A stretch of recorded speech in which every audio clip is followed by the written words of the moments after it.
રથયાત્રાના route પર traffic management માટે પોલીસનો એક્શન પ્લાન તૈયાર છે। 16 કિલોમીટરના રથયાત્રાના રૂટ પર ટ્રાફિક પોલીસ વ્યવસ્થા જાળવશે। આજે રાતના 2 વાગ્યાથી ટ્રાફિક પોલીસના જવાનો તૈનાત રહેશે। 23 ક્રેન, 9 ઇન્ટરસેપ્ટર વાહન સાથે પોલીસ તૈનાત રહેશે।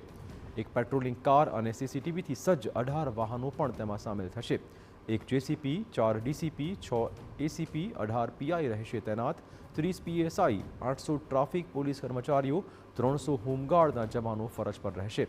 350 ટીઆરબી જવાનો અને 1500થી વધારે પોલીસ કર્મચારી બંદોબસ્ત સંભાળશે। રથયાત્રાના સમગ્ર બંદોબસ્તને 9 વિભાગમાં વહેંચી દેવાયો છે। દરેક વિભાગમાં એક પીઆઈ કક્ષાના અધિકારીનું સુપરવિઝન રહેશે।